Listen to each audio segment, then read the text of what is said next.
Hello दोस्तों, welcome to the daily brief, जहां हम मार्केट्स के सबसे बड़ी स्टोरीज और ट्रेंड्स को सिंपलीफाई करते हैं। आज है ट्यूसडे द 19th और आज मैं आपके लिए 3 बड़ी स्टोरीज लेकर आया हूं। आप हमें स्पॉटिफाई, एप्पल पॉडकास्ट या किसी भी प्लेटफॉर्म पर सुन सकते हैं। और अगर आप पढ़ना पसंद करते हैं तो हमारी नो स्पैम न्यूज़लेटर को सब्सक्राइब कर लीजिए फॉर अ क्विक रनडाउन। सब लिंक्स आपको डिस्क्रिप्शन में मिल जाएंगे। तो चलिए शुरू करते हैं। सबसे पहले मैं बात करूंगा मामा अर्थ और उसके रफ पैच के बारे में। फिर हम डिस्कस करेंगे गोल्ड और उसकी स्टोरी। और आखिरी में हम बात करेंगे इंडियन फुटवेयर इंडस्ट्री के बारे में। तो आइए शुरू करते हैं। मामा अर्थ इंडिया के new age beauty and personal care यानी कि बीपीसी ब्रांड्स का पोस्टर चाइल्ड एक रफ पैच से गुजर रहा है। इसके लेटेस्ट क्वार्टरली रिजल्ट्स एक वेकअप कॉल थे। कंपनी ने 19 करोड़ का नेट लॉस रिपोर्ट किया, जो पिछले साल के सेम क्वार्टर के 30 करोड़ के नेट प्रॉफिट से काफी कम है। रेवेन्यू भी 7% ईयर ऑन ईयर गिर के 462 करोड़ हो गया, जो एक सिग्निफिकेंट स्लोडाउन दिखाता है। तो प्रॉब्लम क्या है? और सबसे इंपॉर्टेंट सवाल है कि क्या मामा अर्थ का मॉडल अब वीक होने लगा है? FY24 तक मामा अर्थ की 35% सेल्स ऑफलाइन चैनल से थी और अब यह नंबर और बढ़ चुका होगा। हिस्टोरिकली मामा अर्थ का सक्सेस उसके ऑनलाइन फर्स्ट स्ट्रैटेजी पर बेस्ड था, जहां उसने ई कॉमर्स प्लेटफॉर्म्स और डायरेक्ट टू कंज्यूमर यानी कि D2C सेल्स को डोमिनेट किया। पर जैसे जैसे ब्रांड बड़ा हुआ, उससे फिजिकल रिटेल में एक्सपैंड करना पड़ा ताकि ज्यादा ऑडियंस कैप्चर हो सके। पहले मामा अर्थ सुपर स्टॉकिस्ट्स पर रिलाय करता था। सुपर स्टॉकिस्ट्स कंपनी से बल्क में गुड्स लेते हैं और उन्हें छोटी डिस्ट्रीब्यूटर्स या रिटेलर्स को सप्लाई करते हैं। यह अप्रोच मामा अर्थ को जल्दी एक्सपैंड करने में मदद करता था, लेकिन इसके कुछ डाउनसाइड्स भी थे।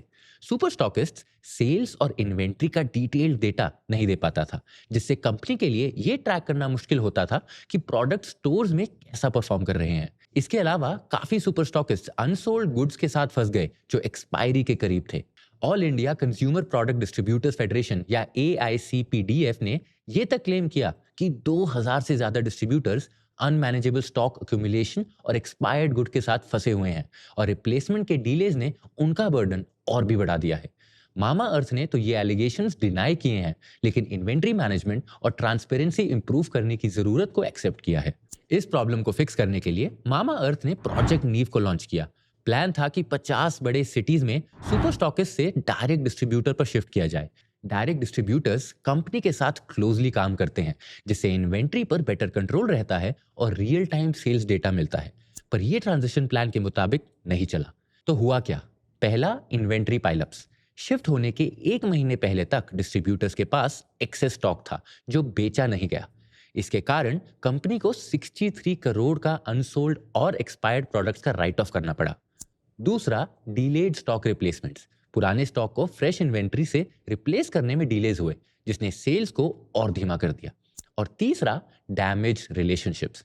डिस्ट्रीब्यूटर्स जो पहले ही एक्सेस स्टॉक से फ्रस्ट्रेटेड थे, ट्रांजिशन के दौरान और एलिनेटेड फील करने लगे थे। इन्वेंट्री राइट ऑफ का मतलब है जब कंपनी के प्रोडक्ट सेल नहीं हो पाते, या तो एक्सपायरी की वजह से, डैमेज की वजह से या डिमांड ना होने की वजह से। मामा अर्थ के केस में 63 करोड़ का राइट ऑफ एक वन टाइम मिस्टेक नहीं था। ये कंपनी के सप्लाई चेन मैनेजमेंट में बड़े प्रॉब्लम्स को दिखाता है। पर इससे कुछ बड़े इशू सामने आए। आइए देखते हैं ये प्रॉब्लम्स क्या हैं। पहले, स्टॉक स्टफिंग एलिगेशंस। रिपोर्ट्स कहते हैं कि IPO से पहले मामा अर्थ ने अग्रेसिवली एक्सेस स्टॉक डिस्ट्रीब्यूटर्स को पुश किया सेल्स नंबर्स को इन्फ्लेट करने के लिए। रिटेल में ये कॉमन प्रैक्टिस है, पर जब अनसोल्ड स्टॉक्स पाइल होने लगता है तो ये रिस्की हो जाता है। फिर दूसरा, डिमांड फोरकास्टिंग इश्यूज। इतना बड़ा राइट ऑफ से ये सवाल उठता है कि क्या मामा अर्थ ये एक्यूरेटली प्रिडिक्ट कर रहा है कि कंज्यूमर्स कितना प्रोडक्ट खरीदना चाहेंगे? पुअर डिमांड फोरकास्टिंग से ओवर प्रोडक्शन और रिसोर्सेज का वेस्टेज होता है। और तो और, मामा अर्थ ने अपने प्रोडक्ट्स लॉन्च करने का पेस काफी फास्ट रखा है। एग्जाम्पल के लिए 2022 में उन्होंने 122 न्यू प्रोडक्ट्स लॉन्च किए, जो इंडस्ट्री एवरेज से 2.6 टाइम्स ज्यादा है। FY24 में नए प्रोडक्ट लॉन्चेस ने 18% रेवेन्यू कंट्रीब्यूट किया, पर ऑफलाइन चैनल्स में इससे केओस क्रिएट हो जाता है। तो इशू ये है कि हर प्रोडक्ट इक्वल नहीं होता। कंज्यूमर गुड इंडस्ट्री में कुछ हीरो SKUs यानी कि स्टॉक कीपिंग यूनिट्स ही मेजर सेल्स ड्राइव करते हैं। ये वही प्रोडक्ट्स होते हैं जो कस्टमर्स रिकॉग्नाइज और ट्रस्ट करते हैं और रिपीटेडली खरीदना चाहते हैं। जैसे एक शैम्पू वेरिएंट कई सारे नीश आइटम से ज्यादा बेटर परफॉर्म कर सकता है, पर मामा अर्थ ने अपने रिसोर्सेज ज्यादा प्रोडक्ट्स पर स्प्रेड कर दिए और अपने बेस्ट सेलर्स पर फोकस नहीं किया। अब कंपनी भी इस गलती को एक्सेप्ट कर रही है। CEO वरुण अलग ने अर्निंग्स कॉल के दौरान एडमिट किया कि मामा अर्थ को हीरो एस की यूज पर फोकस नैरो करना होगा और टॉप परफॉर्मिंग कैटेगरीज पर ज्यादा रिसोर्सेज लगाने होंगे। मामा अर्थ अपने रेवेन्यू का 35 to 42% मार्केटिंग पर स्पेंड करता है, जो इंडस्ट्री नॉर्म से काफी ज्यादा है। ये खर्चा इन्फ्लुएंसर पार्टनरशिप्स, डिजिटल एड्स और सोशल मीडिया कैंपेन्स में जाता है। तो प्रॉब्लम कुछ इस तरह की है। सबसे पहले ऑफलाइन चैनल्स की अलग स्ट्रैटेजी होती है। फिजिकल रिटेल में फ्लैशी डिजिटल कैंपेन्स हमेशा सेल्स में ट्रांसलेट नहीं होते। कस्टमर्स स्टोर्स में अवेलेबल प्रोडक्ट के हिसाब से डिसीजन लेते हैं, ऑनलाइन दिखाए हुए प्रोडक्ट्स के हिसाब से नहीं। और दूसरा, कैश बर्न। इतना हाई मार्केटिंग स्पेंड कंपनी के फाइनेंसेस पर जोर डालता है, स्पेशली जब सेल्स स्लो हो रही हैं। तो करंट नेट लॉस के साथ क्या मामा अर्थ अपने कैपेसिटी से ज्यादा स्पेंड कर रहा है? अब इस पूरे स्टोरी का लेसन क्या है? मामा अर्थ के स्ट्रगल्स एक डिजिटल फर्स्ट ब्रांड के ऑफलाइन स्केल करने के प्रॉब्लम्स को दिखाता है। रैपिड ग्रोथ को ऑपरेशनल मिसस्टेप्स, अग्रेसिव प्रोडक्ट स्ट्रैटेजी और एक्सपेंसिव मार्केटिंग ने हैम्पर कर दिया है। अब असली सवाल यह है कि क्या मामा अर्थ अपनी गलतियों से जल्दी सीखकर मोमेंटम वापस पा सकेगा? फिलहाल ये एक कॉशनरी टेल की तरह है, जो याद दिलाता है कि रैपिड ग्रोथ कभी कभी सस्टेनेबिलिटी की कॉस्ट पर होती है। अब अगली स्टोरी में हम बात करेंगे गोल्ड की। गोल्ड ने अभी एकदम धमाकेदार रैली की है। अक्टूबर में मल्टीपल फ्रेश हाईज हिट किए हैं और लगभग 5% का गेन देखते हुए 73,000 पर 10 ग्राम्स पर क्लोज किया। इस रैली का कारण क्या है? ये बहुत सारे फैक्टर्स का एक परफेक्ट स्टॉर्म है, जैसे कि यूएस इलेक्शंस को लेकर अनसर्टेनिटी, एस्केलेटिंग जियोपॉलिटिकल टेंशंस और सेंट्रल बैंक की सॉलिड बाइंग। इंडिया का सेंट्रल बैंक ही इस साल 78 टन ऑफ गोल्ड खरीद चुका है, जो उनका second highest annual purchase record है। इंटरेस्टिंगली, रिकॉर्ड हाई प्राइसेस के बावजूद इंडिया में कंज्यूमर डिमांड काफी रेजिलिएंट रही है। दिवाली के टाइम, जो इंडिया के सबसे बड़े फेस्टिवल में से एक है, ज्वेलर्स ने हेल्दी सेल्स रिपोर्ट की। फेस्टिवल के टाइम बायर्स ने ज्वेलरी के साथ साथ इन्वेस्टमेंट पीसेस जैसे कि गोल्ड कॉइन्स और बार्स पर भी फोकस किया। चलो अब देखते हैं मेजर ज्वेलर्स इस ट्रेंड के बारे में क्या कह रहे हैं। तनिष्क ब्रांड को ओन करने वाली टाइटन कंपनी ने रिपोर्ट किया कि वेडिंग ज्वेलरी डिमांड जुलाई के इंपोर्ट ड्यूटी रिडक्शन के बाद सिग्निफिकेंटली बढ़ी है। बहुत सारे कस्टमर्स जो साल के स्टार्टिंग में वेट कर रहे थे, ड्यूटी कट के बाद एक्टिव हो गए। Particularly higher value gold pieces के लिए स्ट्रॉन्ग डिमांड देखने को मिल रही है। एक और मेजर प्लेयर पीएनजी ज्वेलर्स ने दिवाली के टाइम अपनी सेल्स वॉल्यूम में 7 to 8% की ग्रोथ देखी, लेकिन इनके सेल्स वैल्यू 35 to 40% तक बढ़े लास्ट ईयर के कंपैरिजन में। इन्होंने बुलियन के लिए स्ट्रॉन्ग डिमांड नोटिस की है, जो कुछ हद तक गवर्नमेंट के गोल्ड सॉवरेन बॉन्ड्स डिसकंटिन्यू करने का रिजल्ट है। और सिर्फ रिटेल डिमांड ही बूम नहीं कर रही, सप्लाई साइड पर भी काफी इंटरेस्टिंग चीजें हो रही हैं। जुलाई के इंपोर्ट ड्यूटी कट के बाद इंडिया का गोल्ड सप्लाई चेन ट्रांसफॉर्म हो गया है। ऑफिशियल इंपोर्ट्स अक्टूबर में 59,236 करोड़ तक पहुंच गए, जो सितंबर के 36,482 करोड़ से काफी ज्यादा है। मंथली इंपोर्ट्स अब एवरेज 95 टन के आसपास हैं, जो पहले के 50 टन के लगभग डबल है।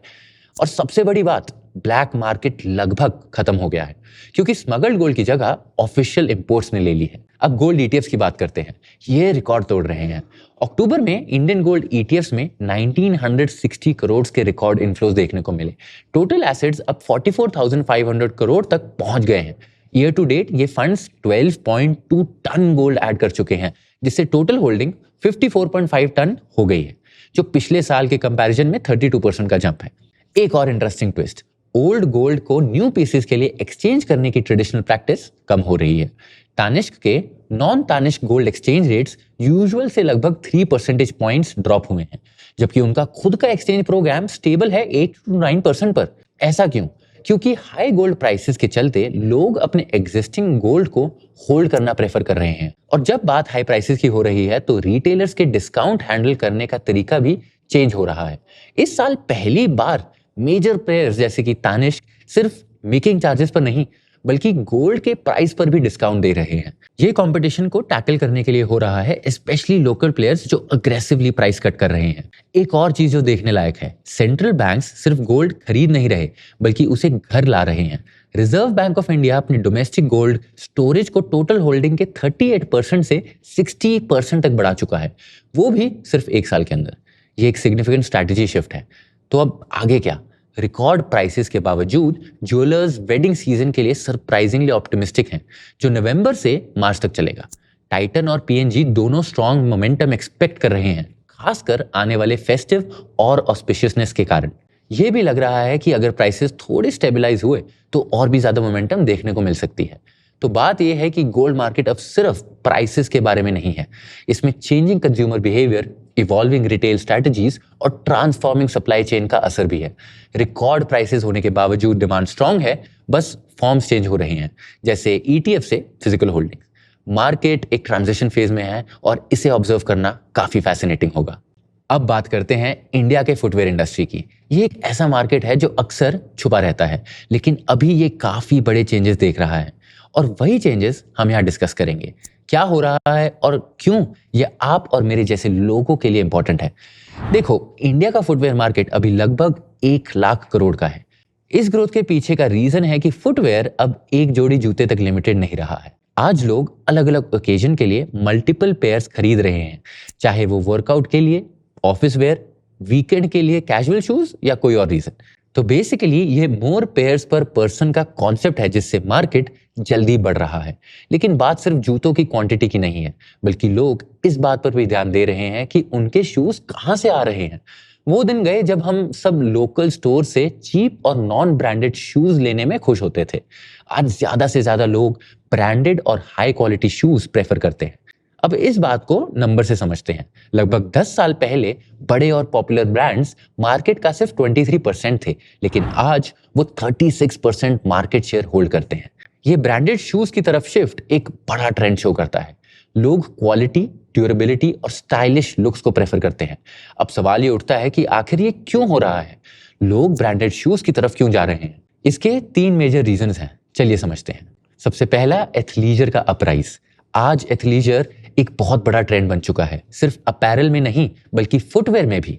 एथलीजर का मतलब है ऐसे शूज जो जिम और कैजुअल आउटिंग्स दोनों के काम आए। स्नीकर्स का एग्जांपल लो, आजकल सब जगह स्नीकर्स ही दिखते हैं। लोग जिम में भी पहनते हैं, कैफेज में भी, और कुछ लोग तो ऑफिस में भी। और ये सिर्फ इंडिया में नहीं, एक ग्लोबल ट्रेंड है। और एथलीजर का मार्केट स्लो नहीं होने वाला है। एनालिस्ट प्रिडिक्ट करते हैं कि ये हर साल 15% ग्रो करेगा 2025 तक, और इवेंचुअली पूरे फुटवेयर मार्केट का 20% हिस्सा बन जाएगा। मतलब आप अगले कुछ सालों में और ज्यादा लोगों को स्नीकर्स पहनता हुआ देख सकते हैं। Number 2, premiumisation. ये एक फैंसी टर्म है, लेकिन इसका मतलब सिंपल है। शूज सिर्फ फंक्शनल चीज नहीं रहे, अब ये एक स्टाइल स्टेटमेंट बन रहे हैं। लोग अब हाई क्वालिटी और स्टाइलिश शूज खरीदने के लिए ज्यादा पैसे खर्चने को तैयार हैं। एक एग्जाम्पल लेते हैं बाटा का। बाटा को हम सब जानते हैं अफोर्डेबल और एवरीडे वेयर शूज के लिए, लेकिन पिछले कुछ सालों में उन्होंने अपने प्रीमियम लाइंस जैसे कि हश पपीज पर फोकस करना स्टार्ट किया है। अब वो क्वालिटी और स्टाइल के थ्रू उन कस्टमर्स को अट्रैक्ट करना चाहते हैं जो बेसिक शूज से ज्यादा चाहते हैं। उन्होंने स्नीकर स्टूडियो लाइन भी लॉन्च की है और इंटरनेशनल ब्रांड्स के साथ पार्टनर किया है फैशनेबल ऑप्शंस के लिए। मेट्रो ब्रांड्स भी कुछ ऐसा ही कर रहा है। उनकी 85% सेल्स 1500 के ऊपर के शूज से आती है। ये प्राइस ग्लोबली प्रीमियम नहीं लगता, लेकिन इंडिया के लिए ये मिड टू प्रीमियम कैटेगरी है, और इस अप्रोच के थ्रू मेट्रो अपने प्रॉफिट्स को इंप्रूव कर पा रहा है। पर लोग ज्यादा पैसा खर्च क्यों कर रहे हैं? राइजिंग इनकम्स इसका एक बहुत बड़ा मेजर फैक्टर है। जब लोगों के पास डिस्पोजेबल इनकम बढ़ती है तो वो स्टाइलिश और लॉन्ग टर्म शूज में इन्वेस्ट करना प्रेफर करते हैं। और नंबर 3, डिस्ट्रीब्यूशन का ट्रांसफॉर्मेशन। इंडिया एक बहुत बड़ी और डाइवर्स कंट्री है और हर कस्टमर तक पहुंचना आसान नहीं।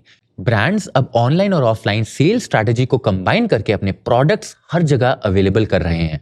एग्जाम्पल के लिए रिलैक्सो फुटवेयर प्रीमियम प्रोडक्ट्स पे फोकस नहीं करता, लेकिन उनका 70,000 रिटेल टच पॉइंट्स का नेटवर्क है जो बड़े से छोटे शहरों तक फैला हुआ है। ये वाइड रीच उनकी यूनिक एडवांटेज है। वहीं कैंपस और बाटा हेविली ई कॉमर्स पर फोकस कर रहे हैं। उनकी काफी सेल्स अब ऑनलाइन प्लेटफॉर्म से होते हैं जो स्पेशली यंग और टेक सैवी शॉपर्स को टारगेट करते हैं। For example, campus her city में फिजिकल स्टोर ओपन करने की जरूरत नहीं समझता। वो ऑनलाइन चैनल्स के थ्रू पूरे कंट्री में कस्टमर्स तक पहुंचते हैं। लेकिन ऑफलाइन स्टोर्स अभी भी जरूरी हैं, स्पेशली छोटे शहरों में जहां लोग इन पर्सन शॉपिंग प्रेफर करते हैं। बाटा अपने फ्रेंचाइज स्टोर्स एक्सपैंड कर रहा है उन एरियाज तक पहुंचने के लिए। 2025 तक ऑनलाइन फुटवेयर सेल्स 16% से बढ़कर 22% मार्केट शेयर तक पहुंचने की उम्मीद है, जो ये दिखाता है कि ऑनलाइन और ऑफलाइन प्रेजेंस दोनों ही कंपेटिटिव रहने के लिए इंपॉर्टेंट है। तो अगर आपने ज्यादा लोगों को ब्रांडेड स्नीकर्स या स्टाइलिश फुटवेयर पहनते देखा हो, तो ये ट्रेंड्स उसका रीजन है। इंडिया का फुटवेयर मार्केट रैपिडली ग्रो कर रहा है और जो स्ट्रैटेजीज ब्रांड्स यूज कर रहे हैं वो मार्केट को अगले कुछ सालों के लिए शेप करेंगी। चाहे आप एक इंडस्ट्री एनालिस्ट हो या सिर्फ बिजनेस ट्रेंड्स में इंटरेस्ट रखते हो, ये एक ऐसा सेक्टर है जिस पर नजर रखना जरूरी है। तो आइए अब आपके साथ कुछ टिडबिट्स शेयर करता हूं। सबसे पहले, इंडिया ने लैपटॉप्स और आईटी हार्डवेयर इंपोर्ट्स को 5% तक कट करने का प्लान बनाया है मेक इन इंडिया और पीएलआई स्कीम्स के अंडर। इसका एम है डोमेस्टिक मैन्युफैक्चरिंग को बूस्ट करना और चाइना पर डिपेंडेंसी को कम करना। 7 आईटी हार्डवेयर आइटम्स के लिए एक इंपोर्ट मैनेजमेंट सिस्टम एक्टिव है 31 दिसंबर तक, ताकि सप्लाई डिस्ट्रप्शंस ना हो। नंबर 2, सेडान में सीएनजी एडॉप्शन 2024 में 41.5% तक पहुंच गया है, जो 2021 के 10.8% से काफी ज्यादा है। यह ट्रेंड कॉस्ट कॉन्शियस कंज्यूमर्स की वजह से देखा जा रहा है, लेकिन सेडान्स का ओवरऑल मार्केट शेयर 8.3% तक गिर गया है, जबकि एसयूवीज का शेयर 53.56% तक बढ़ गया है। इस वजह से मैन्युफैक्चरर्स सेडान को नीश मार्केट्स के लिए रीपोजिशन कर रहे हैं। नंबर 3, इंडिया के स्मार्टफोन एक्सपोर्ट्स अक्टूबर 2024 में $200 करोड़ तक पहुंच गए, जो 70% ईयर ऑन ईयर जंप है। इसका क्रेडिट एप्पल और सैमसंग को जाता है। अगर ये ट्रेंड कंटिन्यू करता है तो FY25 के एक्सपोर्ट्स 1800 से 2000 करोड़ तक पहुंच सकते हैं, जो इंडिया के ग्लोबल मैन्युफैक्चरिंग हब होने का प्रूफ है। नंबर 4, टाटा इलेक्ट्रॉनिक्स ने पेगाट्रॉन के तमिलनाडु आईफोन प्लांट का 60% स्टेक एक्वायर कर लिया, जो एप्पल के सप्लाई चेन में अपनी पोजीशन को और स्ट्रॉन्ग करता है। इंडिया के आईफोन प्रोडक्शन 2024 में ग्लोबल शिपमेंट्स का 20 to 25% हिस्सा बनाने वाला है, जो 2023 में 12 से 14% से काफी ज्यादा है। ये थी आज की बड़ी कहानियां। मैं हूं कशिश कपूर और ये था द डेली ब्रीफ। मिलते हैं अगले एपिसोड में।